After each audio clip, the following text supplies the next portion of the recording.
Hi everybody, my name is Sam Burge, and with me today is Danny. Hey. Anyways, today we're reviewing a movie that we watched together, and that is Wes Craven's Scream. We're really just going to honestly just talk about the movie a whole, and just sort of just talk about how we feel about it, you know. That's about all this video is about, but I think personally some of my opinions on the movie, because I've seen it so many times now these days, it's just like watching it again, you see all the clues that you need to know how the movie ends. Like it seems like every time I've seen it, Sydney's boyfriend just keeps, each time it's just like, it seems like earlier and earlier into the movie. Oh yeah, it's like a really predictable movie, and I feel like it's one of those movies that's so bad it's good. Yeah. And I think that's what Wes Craven meant to do with it. I think he meant to make a movie that was so bad that it was good, you know? Like that's what the people who made the Texas Chainsaw Massacre wanted to do at first, and they were like, oh, I guess this was actually good. I don't know. Yeah, because he said that he wanted to make it like a comedy, kind of. He was like, I thought it was funny. I didn't think of it as scary. That's and true. then people were like, no, that was actually It was really kind of scary. terrifying, yeah. Oh yeah, Texas Chainsaw Massacre is scary. Scream is not scary, though. It's like he tried to make it not scary. He tried to make it kind of like a funny, like, teen scream kind of thing. I don't know, it's just like through the whole thing, it's like, yeah, it kind of was like making fun of horror movies and slashers, yes. But at the same time, it like, I don't know, there's times like it took itself real.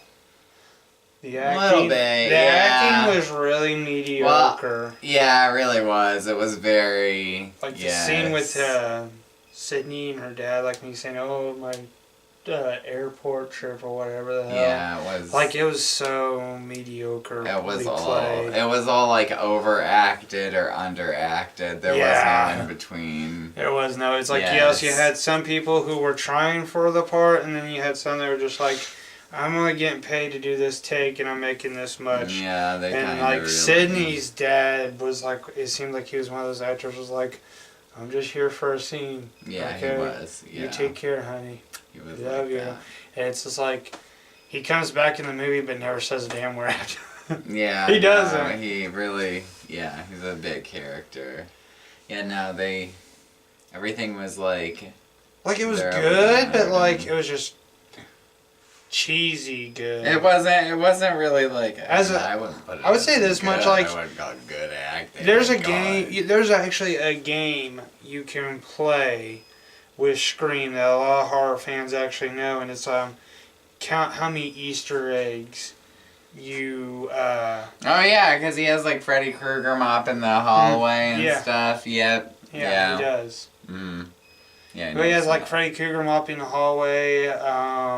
Trying to think. Well, they're all the references. Sydney makes a she's like, this ain't gonna be like a what do you call it, a Wes Chapner movie. Yes, wait, how was it that you said it? It's Wes Carpenter, Wes Carpenter movie, because Carpenter. John Carpenter and Wes Craven, she said this is gonna be like a Wes Carpenter movie, She did make that reference. Like, there's like a ton of references made in that movie, like little hands, gestures. Yeah, that was pretty funny, There's one thing I'm still looking for, and they say it's it's a prop that was used in one of Wes Craven's movies that you can actually see. I think it was like Wes Craven's Dracula or something like that.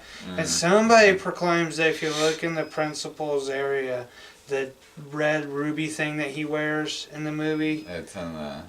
It's like Bram Stoker. It's Wes Craven's... Bram Stoker's Dracula. Yes. Sandy Griffin's Bram Stoker's Dracula. That was on there. But there's like a ton of references. But I mean, back to the movie. I mean, like, I love it for what it is, because it's just like, it's a part of...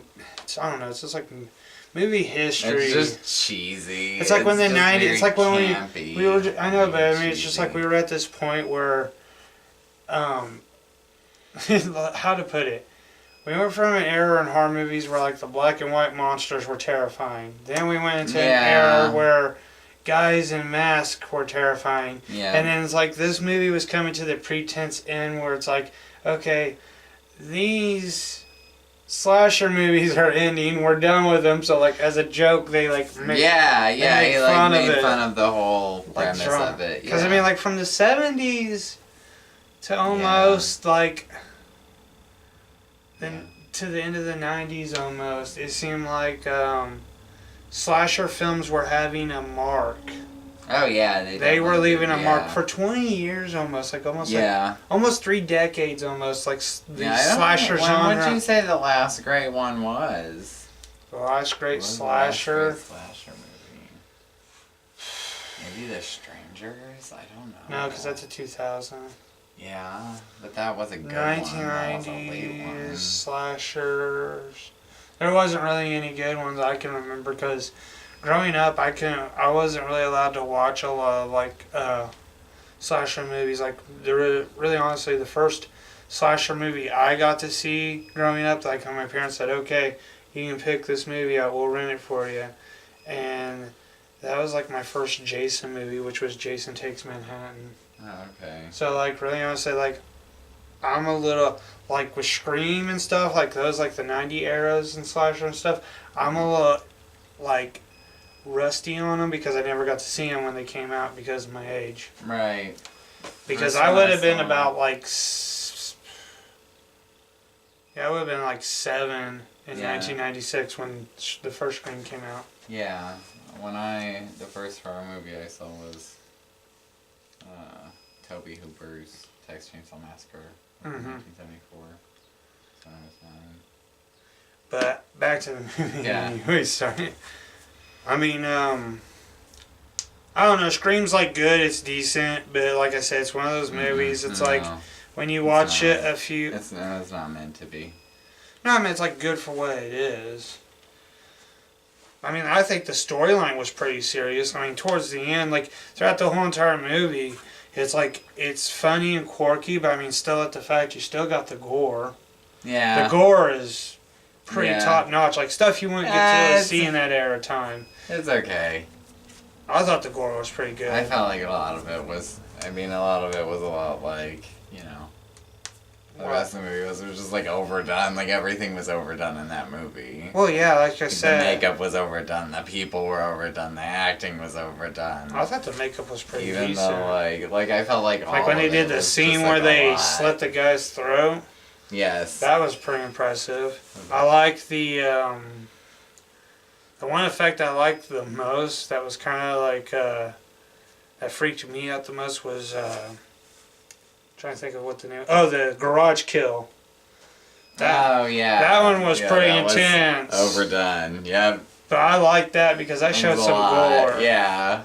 Like her head getting smashed with the garage. Like the one fear, because I remember back in the 90s and stuff. Like garage openers. Like, don't forget your children, yes. Or they'll get crushed by the garage. Yes. And then that was like a real thing. And then they invented the laser thing. And it's just like, that's one thing I loved about it. I thought, though, like the two people that were the killers, Billy and the fucking... It was so fucking stupid. It was so stupid. I mean, I could see why Scary Movie put those two in like a... Yes, because like a homosexual relationship. Because the way that guy was like so on his chin, like it was funny. Because like when you see him like put his head on his chin, like in the movie, this is like the movie. This is what you see is like him going with his buddy, and I'm just like sitting there, I'm like, this is more than friends. This is more than friends. Yes. This is like the kind of friendship where Billy like looks at him and says, "Cindy won't touch me right now. Would you do me the favor?" Yeah. Yeah. It's crazy. It's like taking in plain sight. Yeah, just like that. But I don't know. It's just like watching the movie again. It don't have. I would definitely say its rewatch value is. I'd say if you watch it about 3 times, you're going to get as good as it gets. After that, it just stales. And that's my bad on my part because I always like watching some of these movies a little bit over and over, play them in the background, and Scream's one of them. As a film, I'm going to give it a 4. It's worth replaying for its like ironic entertainment value only, like for Halloween. Mm-hmm. That's just like a remember this one. Yeah, that's about it. That's what Yeah. that's been. Yeah, that's all it is. I mean, it's something I would show to a younger generation anyways. Yeah, I'd show it to younger kids, like middle school. Because really, honestly, like, the amount of, like, there's cussing, yes. There's alcohol consumption. So overdone but I mean, like, and over but the no, top, I'm just though, saying. it's- I'm just saying, like, with that, even at that, it's like the best thing about this movie is it's almost PG-13 because there's no it really sex. Is. Actually, what There's is it no- rated? Is it I rated? think it's rated R. Is Let it me rated check real quick. PG-13?